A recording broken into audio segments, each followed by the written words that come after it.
Welcome to another movie plot and enjoy the memories. It begins in the year 300 AD with the Roman Empire defeating the legendary Sarmatian horsemasters. Impressed by their skills, the Romans took the descendants of the survivors to fill the ranks of their cavalry for over a century. In the year 452, a young boy named Lancelot's collected by an officer to begin a 15-year mandatory service to the Roman Empire. Another named Artorius was left orphaned after his mother died when a group of native Britons called the Woads attacked their village. The sword Excalibur marked his father's burial mound and allowed Arthur to pull it from the stone in an effort to rescue his mother.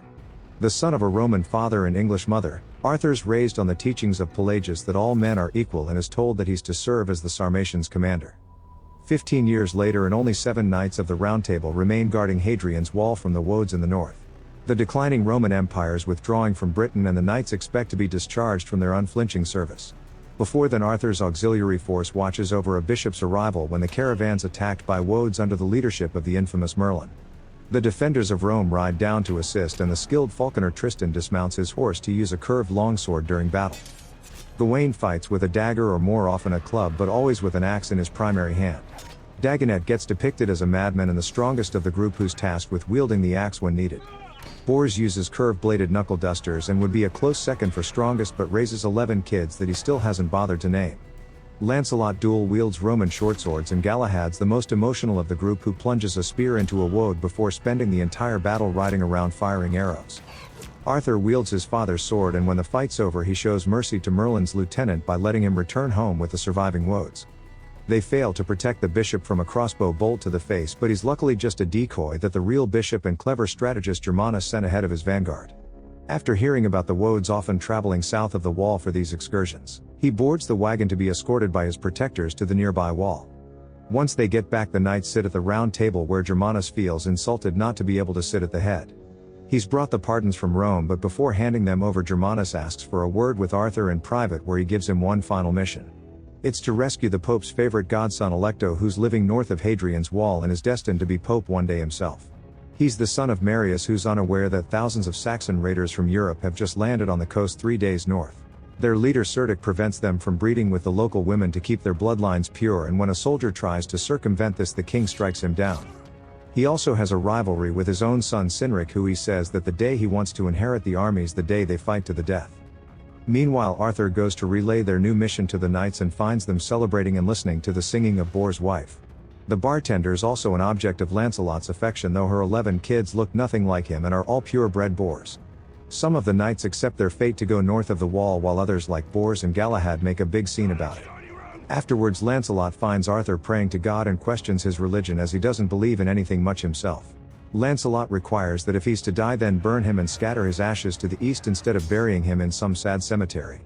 Before they set off, Germanus' secretary Horton's ordered to accompany them, while Arthur's squire Giles remains at the castle below the wall. They ride north through the gate, which takes multiple men and 2 horses to open the hefty doors protecting the south of Britain. Meanwhile, Cerdic's armies just 2 days north but plan to sack and pillage every village they cross until reaching the wall. A local trader tells them about the nobleman Marius living between them, which Cynric says the ransom of could fund their whole campaign. Before the knights reach their destination, they pass through a forest where they get ambushed by the Woads and trapped from escaping on all sides. When Merlin's same lieutenant has them dead to rights with a unit of spearmen, a horn sounds in the distance and they're called off. Merlin's learned of the Saxon invasion and wants them purged from the lands as much as anyone, so he hopes that Arthur can help. When they get to the residence of Marius, he refuses to leave his land, so Arthur threatens to drag him back to Rome as it's the only way to ensure his men's retirement. He discovers that the pagans working at the farm are enslaved and tortured, so he defies Marius and frees the captives, deciding to take everyone back to Hadrian's wall together. Before they depart, Arthur notices priests sealing off a stone hut and checks it to find that it leads to a dungeon beneath Marius's home that's filled with tortured pagans. Most of the survivors are on death's door except for a boy named Lucan whom Dagonet adopts and the Woad prisoner Guinevere. Lancelot kills the priest overseeing it, and the nobleman justifies his actions by calling them pagans, but that's what Arthur's whole auxiliary's made up of. Unable to kill Marius, the knights decide to seal the remaining priests back inside the torture chamber and slowly make their way south to the wall. While traveling, Arthur breaks Guinevere's finger back into place and learns that he's famous among the Woads as the Englishman who kills his own people. The Saxons aren't far behind and burn down the residence, but learn that their valuable nobleman's already escaped with a group of knights. Cynric digs up the priests and Cerdic learns that the leader of the knights is the famous auxiliary Arthur, but knows that they'll be moving slow with all the women and children. While continuing south, Lancelot meets Guinevere when he insults her English weather in favor of the lush green grass of his homelands. They decide to take shelter from the blizzard in a forest, and that night while he's on watch, Gwen notices Lancelot watching her from his post. She asks if he'll take a wife when he returns home, but Lancelot's killed too many sons to have one of his own and says that he would have left Gwen to die if it were up to him. When it's Arthur's turn to be on lookout, the Woad princess lures him into the woods where he meets her father, King Merlin. He thinks he's been betrayed, but Merlin's come in peace to suggest an alliance due to the Saxon invasion and needs a commander to lead his army. He says that it wasn't Arthur's hatred for Woads but the love for his mother that allowed him to pull the sword from the stone, and leaves him with a shaky truce in place.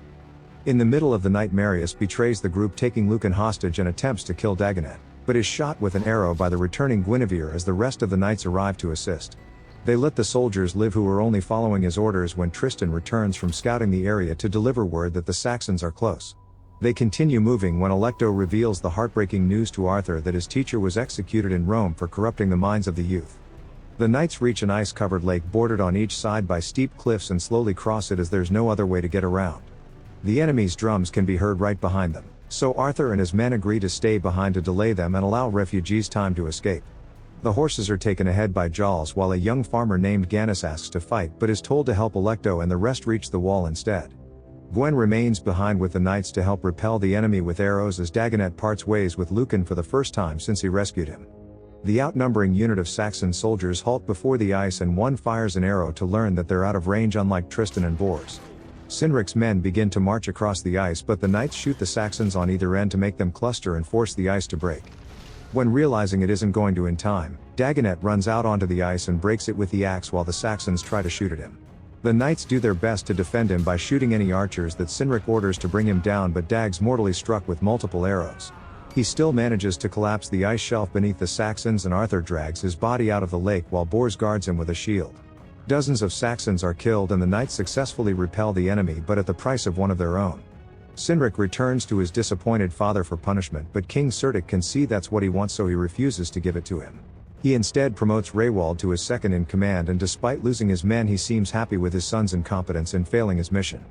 Upon their return to the wall, Germanus delivers the knights their discharge papers, and Lucan learns that Dagonet's been killed. Bors, who was closest to Dagonet, tosses his friends one at the feet of the bishop, and Tristan takes the case that they came in. They hold a funeral, and after it Bors has a drink with the grave while Guinevere attempts to persuade Arthur to remain in Britain instead of returning to Rome. She visits Arthur's room in the middle of the night where they have an encounter just to be interrupted by the army's arrival. Arthur's decided to stay and defend the wall, sending his knights home to live the rest of their lives while Lancelot pleads with him to leave with them. He chooses not to and stays to lead Merlin's people against the Saxons, so the next morning the fleeing villagers light fires around the place as part of Arthur's plan. He rides out to meet Cerdic for the first time just to size each other up before leaving the Saxon, excited that he's finally facing a real war hero. As he prepares to face down the Saxon army with the Woads waiting on the tree line, the knights leading the evacuation hear the Saxon drums in the distance and decide to turn back and join Arthur. The Battle of Badon Hill begins with Arthur opening the gate, allowing the king to send all of his son's men through without a commander to test their strength. They disappear into the smoke where the Woads led by Guinevere fire arrows into the ranks to give the appearance that the Knights of the Round Table fight like demons. When they shield wall, the charging horsemen break the lines, allowing Woad arrows to repeat the violent cycle. A single Saxon survivor returns to his king screaming about the gates of hell, but is struck down to silence the creation of dissonance in the ranks. Knowing that it's some kind of trick after sizing Arthur up to be just a man, Cerdic orders the entire army to charge through the gates. On the other side, the Woads catapult flaming missiles that split the Saxon army in half, and Guinevere leads the British on foot against the foreign invaders. Tristan frees his bird, shoots the traitor in the tree, and the knights join the battle, where Gawain struck with an arrow and Bors a spear, but they both manage to survive and continue fighting. Raywald's on the side of the battlefield with the king's son and is about to kill Gwen when she's saved by a group of vicious Woad women. Guinevere then challenges Cynric, but she's almost killed again, so Lancelot leaps through the wall of fire on his horse and rescues her. During their fight, Lancelot gets distracted by other Saxons, so Cynric picks up a crossbow and shoots him in the heart. He likewise throws his sword into Cynric's chest, then with his last bit of life retrieves it and sticks it through his neck, killing him and collapsing beside him. Tristan faces down Cerdic, but he's easily defeated by the warlord, who gives back the knight's sword whenever he drops it to continue toying with him. Tristan eventually gets cut down while looking up at his circling hawk, but Arthur's the only one of the knights to witness it on the battlefield. He fights his way to the king and the two battle, where just like Tristan, his comrade Arthur's cut down to his knees by Cerdic. When he approaches from behind to execute Arthur, he beats him to the strike and brings the king down to his knees instead. The last words that the Saxon king speaks is Arthur's name, who kills him with Excalibur as his armies finally defeated. After the battle, Lancelot dies with Guinevere at his side, and Arthur despairs over his death as Tristan's placed beside him by the surviving knights. They bury him next to Dagonet while Lancelot's cremated like he wanted and his ashes scattered east as we fade into a wedding. The film ends with the marriage of Arthur and Guinevere as they unify all of Britain in light of the retreat of the Romans and the enemy's defeat.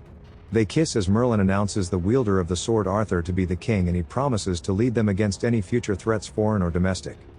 The final scene shows the 3 horses that had belonged to the fallen knights as Lancelot narrates that their legends will live forever. And the movie ends.